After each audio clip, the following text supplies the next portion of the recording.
Au moment de négocier votre prêt immobilier, vous allez, comme la plupart des gens et comme moi-même, vous focaliser sur le taux d'emprunt. C'est normal, évidemment, un taux à 1%, c'est toujours mieux qu'un taux à 2%.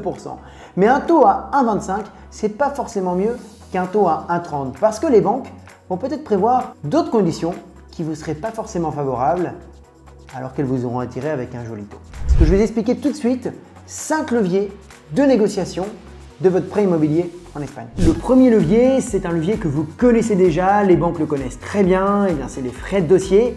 Ils peuvent varier de 0 à 1%, bien que la moyenne soit comprise à 0,5%. Donc négociez-les, mais soyez attentifs à une deuxième variable qui en général est assez sournoise. Ces banques qui peuvent vous attirer avec des publicités « ici, nous vous offrons les frais de dossier », eh bien en revanche, ce qu'elles vont faire, c'est qu'elles vont vous facturer les chèques de banque. Donc typiquement, si vous achetez un bien qui est un héritage avec par exemple 5 héritiers, vous allez devoir payer le jour de la vente chez le notaire les 5 héritiers chacun avec un chèque de banque parce que c'est comme ça que ça se passe en Espagne. Et si la banque vous facture 150 € pour l'émission de chaque chèque de banque parce que vous n'étiez pas renseigné au préalable, vous n'avez aucune trace écrite de ces tarifs, vous allez devoir payer 750 € de frais d'émission de chèque de banque.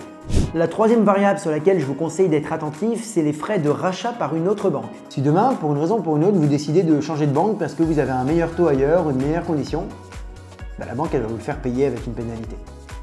Et ça, c'est ce que vous aurez négocié au préalable. Si vous avez négocié 0%, ça sera 0% du montant du crédit en cours. Si vous allez voir votre banque et vous leur demandez quelles sont les conditions, eh bien la plupart vous diront que ce sont les taux autorisés par la loi, c'est-à-dire 2%. Conformément à la loi, vous inquiétez pas monsieur. Non, attention, ça c'est les taux maximum autorisés par la loi. C'est-à-dire que depuis la nouvelle loi hypothécaire de juin 2019, les banques ne peuvent plus facturer une pénalité de plus de 2% du crédit restant dû.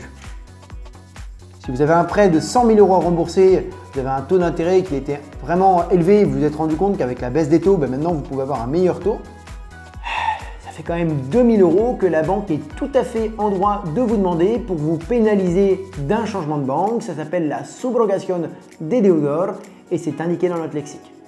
Une autre pénalité, c'est celle du remboursement anticipé. En général, elle tourne autour de 1%. Et c'est dans le cas où j'ai reçu des liquidités et je veux me débarrasser du prêt ou d'une partie du prêt.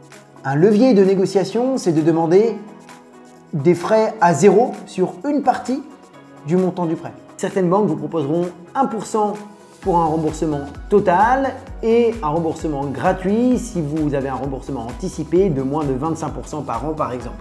Ça peut paraître beau sur le papier, mais sachez quand même que dans la plupart des cas, quand vous décidez de rembourser de façon anticipée votre crédit immobilier, c'est parce que vous vendez votre logement. Et au moment de la vente de votre logement, il y aura un chèque qui ira pour la banque et il y aura un chèque qui ira pour le vendeur, donc pour vous. Donc attention quand même, ça peut paraître beau, mais négociez quand même un pourcentage le plus proche de 0 sur l'intégralité du crédit restant.